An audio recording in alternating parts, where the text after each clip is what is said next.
So hello everyone, how are you guys doing? Now welcome again to the NextTS rule course, and today we are going to take a look in our 80 class, which is class 8 HTTP fetch and mocks. So we will finally start to create some HTTP request methods. And for the ones that doesn't know what is HTTP is an internet protocol. It is a communication protocol. It is the one that you use, for example, when you do a request. When you are doing this request here, you are basically doing an HTTP request. So basically we are going to use HTTP to communicate to our server. In our server we'll have the APIs and everything that will fetch the data from the database, and then these will return the data for us to be shown in our UI, in our user interface. But basically, as we don't have the server yet, we don't have the APIs yet, we are going to use something that is called a mock. What is a mock and an interceptor? What is a mock? Mock is basically something that will intercept your HTTP request, and will intercept your HTTP request and will deliver it to you. It will retrieve to you sample data. Remember the sample data that we created, the dummy data that we created some classes ago.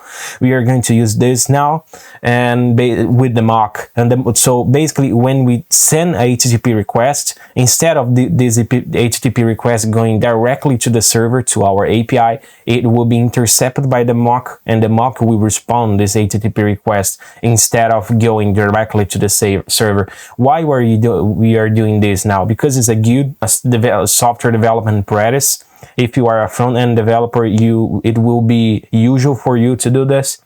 And basically the another thing, it is that we don't have the API yet, and in many of the cases, in many companies, the backend will not be synchronized with the front end. So it might be that you need to create mocks until the backend API is ready, so you can test this with the backend, and it is good for unit testing too. So basically what we are going to do in that class, first of all, as I said, for now we are going to use mocks, but in the future, remember that the class 8 is on the branch class 8 of the GitHub repo that we are using for this course. If you don't have the link for this course, just grab the link here down below in the description of this video, under the description. Okay, and now we can start our class. Basically we'll create a new folder here, call it we already have this folder.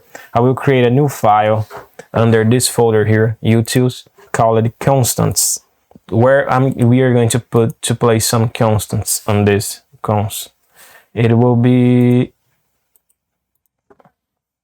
constants.ts. It will be constants.ts. Great. And why we created this? Because when we have our API, we don't want to have our mock enabled. We don't want our mock to intercept our requests. We want our requests to go to the API server when we have it. But so we are going to create a variable that will control if the mock is turned on or off. So we are going to export. It will be a constant because it is a constant, like the file name, and it is the mock on. What we are going to do here, we are going to basically get an environment variable from our system. We are going to create an environment variable. So we are going to use this guy here, process.env, for getting the environment variables of your system. It will be react mock on. If this is true, it will basically say that our mock is enabled, and it will be able to intercept HTTP requests. So and we are going to put equals to, in the default case, will be true. Okay, so we have created our constant, and now we are going to create the mocks effectively.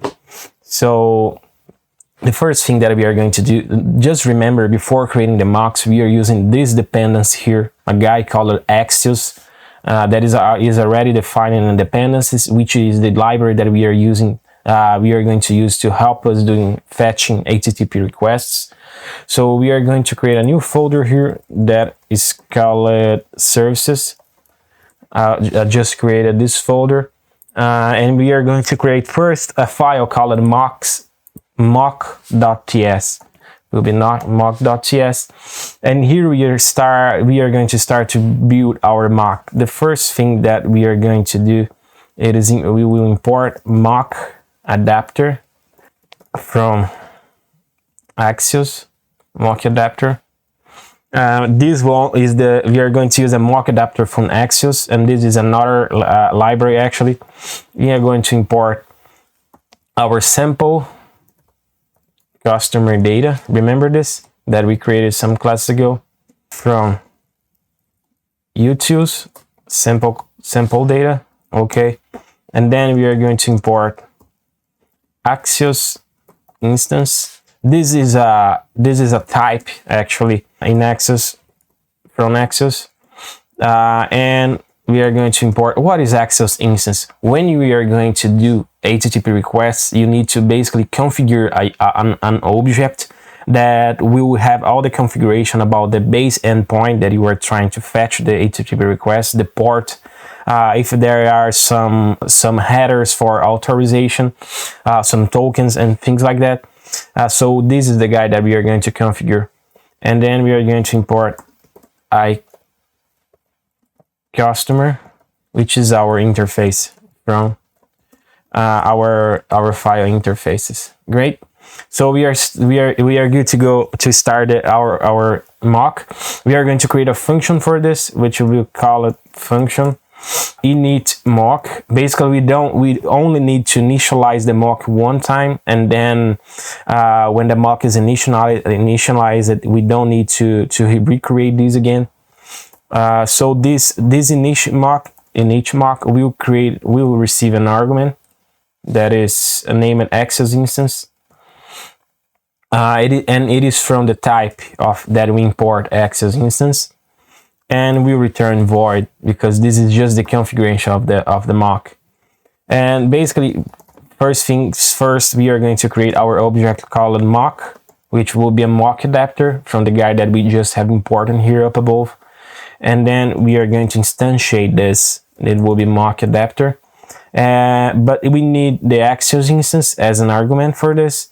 And the second argument is an object that has many attributes, but we are going to use only this attribute for now. It is the delayed response. What is the delayed response? And it is on milliseconds. It is on milliseconds, and basically it is the delay that will be it will be applied on proposal on your HTTP request. So if I put 2,000 here, which means 2 seconds, the HTTP request will take 2 seconds to be completed. It's like just to give you the motion that there is already an API behind, but it is just a mock. But you can take this as 0, that will be automatically answered. The HTTP request will be responded automatically in the same time. Of course, there are some delays from the application, but we are using 2,000 only to simulate that we are doing a real request. And we also can test some things like loading flows that we created in the last class. So we are going to create the first mock. We need to create a mock for each of the endpoints that we are going to create. So the first endpoint will be localhost 3000.customers. This endpoint will basically fetch all the customers that we have from our API, but as we don't have an API yet, we are doing this on the mock. So we are doing a get request. It will be mock on get, and basically we are passing we just need to pass the last extension of the URL, because the local host or whatever your application is deployed is already defined in this guy here, in this object here. So it will be customers, and we are going only to put reply 2000, which is a HTTP code for that everything went well, with sample customer data. So if someone does an API request and localhost 3000 dash customers, we are basically replying this with the data that we created, the sample data that we created. So, and also we are going to create to the post request, which is for creating a new user, a new customer. So it will be on post. I will do it, but the on post will be a different URL. Will be customers, but create here. And this one we are going to reply with another thing. We are going to reply with a function, and this function will receive this config. This config is basically the HTTP request object with headers, with everything related to the request body. And basically we are going to first, as we are doing a post request, we want to get the request body, and inside the request body we are probably going to have our new customer that we want to create, and then we are the only thing that we'll create a variable called data, which is a customer that I'm going to get from inside the request body. I'm going to use json.parse config.data. This is the request body, so I already have the data. And what I'm going to do here is we'll create an ID for, as I'm using mock, everything it is created under the hood. It's nothing it's just a matter of testing. I'm going basically to create a random ID here using string and the math library for creating, and the floor method for basically creating a random ID for the guy. So it will be random with multiple of 10 and 6. So we are creating an ID, a random ID for this guy, because we don't have an API yet. And then we are going to put this new data inside. We are just push as our sample customer data is an array of customers. The only thing that we need to do is pushing the data inside that array. And finally we are going to return 2000 and response. Basically we are only going to return this. We don't need to, as it in a mock, we don't need to create this as so much complexity. So as we already exported this function, we finalized it at our mock. Just remember that we created a mock only for get customers and on post for creating customers. But in the next class, we are going to create for updating a customer, for getting a single customer, or for even deleting a customer. And the next thing that we are going to do is effectively the HTTP requests, fetching the HTTP endpoints. And as I said, we are going to use Axios. So the next thing that we want to do, it is just we are going to, under the services folder, we are going to create a new file that is called fetch.ts. And this guy here, basically this guy, I'm going, first of all, let's run an npm run linked just for formatting. We don't have anything to format, but just to remember you guys that is good, it is always good to run this. And we are going to run npm run dev. It won't be any effect because we are not changing anything in the UI and we are not using those guys here. But anyways, let's go to the fetch file here, and we are basically first going to import. Instead of importing directly the dependencies, let's start to construct first the guy here. The only thing that I'm going to import first, it is Axios, which is the guy that is the library that we are using for helping us doing the HTTP request. The AccessInstance, which is an object basically. One another good thing that we can do here on the depending, so AccessInstance and then access request config, and then another one access response.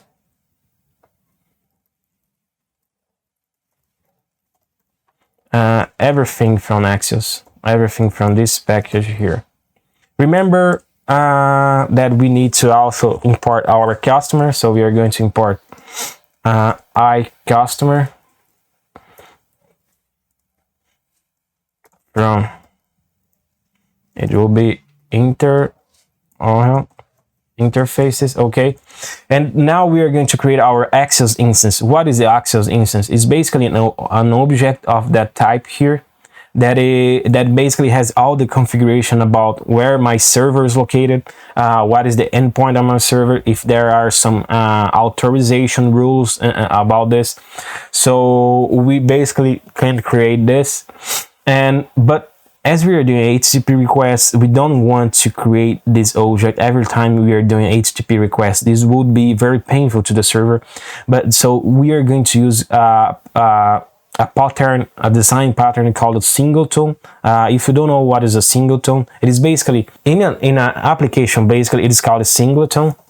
And basically, in an application, you may have many different objects and classes, but in this case, we want to have only single object of that class here, of that type, for all the applications. So we don't want him to change, and we don't want to keep instantiating this object every time, because we don't need only one copy of this.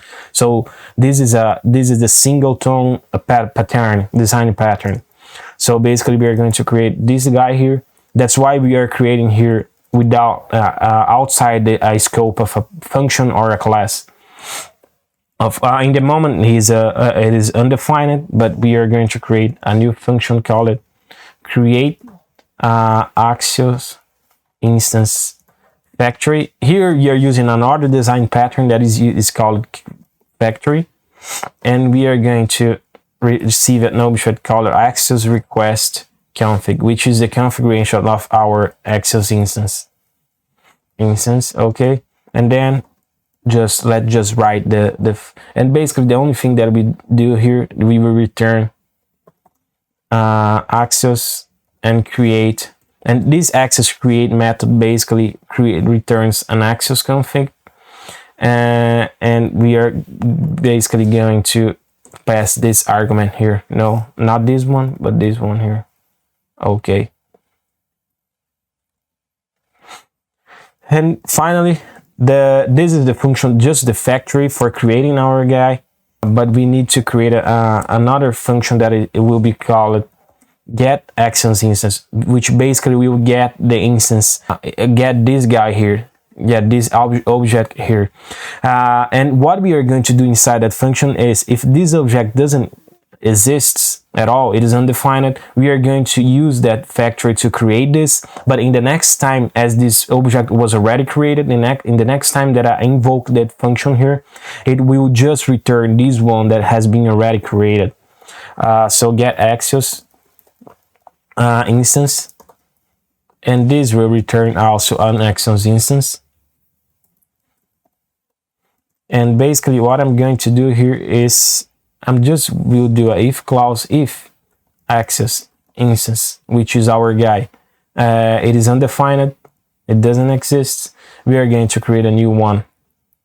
This is the part where we effectively create a new one.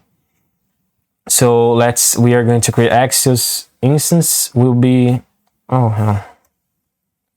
this instance will be equals create Axios instance factory. It is a function that we just have created, and this function only receives an object, and here are some attributes that this object has. It will be base URL, which is dash API. The base URL, it is just basically where we want to store our API. We don't need to put localhost here at all. And then we are going to put a timeout for the request. If the request exceeds this timeout, it will return a timeout, 1, 2, 3, 10 seconds of timeout.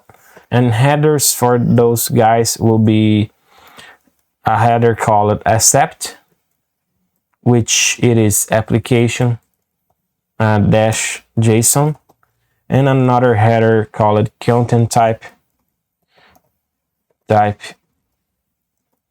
application slash JSON. And we finally created this. So the only thing that we need to do here, actually, we got our if clause if this Axios instance doesn't exist. Okay, and then here, and also another thing that we need to configure is here if mock, remember our mock on, remember our constant. If mock on, we are basically going to init this guy here. We are going to call the function that we created, passing the Axios instance. But this is the part that effectively, when we are going to receive, when we have our API already done, the only thing that we need to do will be just turning that off, that this function that we just have created in this class will not be called. So we are not going to have a mock interceptor in our requests, and our requests will go straight away to our server. So that's very simple at all. And here, after the if, we just do a return AccessInstance. So only in the first time that this function here, get AccessInstance, is called, that will create this guy here. If it gets called in the second time and the third time, this guy is already instantiated, is already created, and the only thing that we are going to do now basically is return that guy, because when this function is invoked, it will see that this guy already exists, and it will just return this straight away. So now let's just create there are only two things that we need to create now, which first the function for fetching this endpoint here, the customers, for getting all the customers, and then the next function that will be the fetcher, the HTTP fetcher, for creating a new user. So the first will be the export. This will be an asynchronous function because it's an HTTP request and returns a promise. And it will be get customers, and basically this will, as we are using TypeScript, we have to put the type of the things that we are returning, and every HTTP call returns a promise, and returns a promise of the type customer and an array of customers, not a single customer. There will be another function for fetching a single, another endpoint and function for fetching a single customer, but this time we are only doing fetching all of the guys. So it will be const data. This will be an await. We are going to do an await request. This await here, it means that we are going to wait until this promise is resolved. If we don't put the next function call that I'm going to do, it will basically run in another thread, and because this is a promise, and will not be, and this will mess a lot with our application. So we need to put a wait, and we are going to get AccessInstance, which we created, and just get request, which will be dash customers. Great, and everything is okay, and then return data. Remember that if you use await, you can only use await inside a synchronous function. There's no logic using await in a synchronous function. So if you take out this argument, we are going to have an error with this, actually. Expression expected, I don't know that one. Okay. And then we are going to fix this guy here. There are only some formattation rules that we can run linting after this. Okay, everything's okay here. And then we are going to do, what we are going to do is creating the create user function. That will be the sync function. Create customer, which will receive a customer because we want to create a new customer. It will be iCustomer. And then this will return a promise, the same thing, but this one in that time will be an Axios response instead of and the response body will be inside that Axios response, basically. So it will be return await get AccessInstance, and then finally post customers dot create dash create, and then finally we need to pass the customer in the request body. So everything is okay here. I will save that file. I'll stop running this and run npm run linting for formatting our file. We can see that everything's formatted, everything looks clear and beautiful. And now we finalized our class. We are not going to fetch anything yet because this class is being very long. So in the next class, basically, will be the class 9, which we are going to effectively start to fetch those endpoints. Not only fetch, but we are going to use React Query, which is another library that we will have will help us for dealing with hooks and the state management of each of the components. So basically that's it, and see you guys in the next class, and thanks a lot for everything. It was a pleasure to learn and also teach you guys, and see you in the next class. And just remember that this video is sponsored by Xteam, one of the amazing companies of the world to work, because they offered amazing remote jobs with an atmosphere that you cannot find anywhere in the world. So if you want to know more about Xteam, there is a link here down below, and also subscribe to that channel, leave your comment, leave your like, and see you in the next video and next class.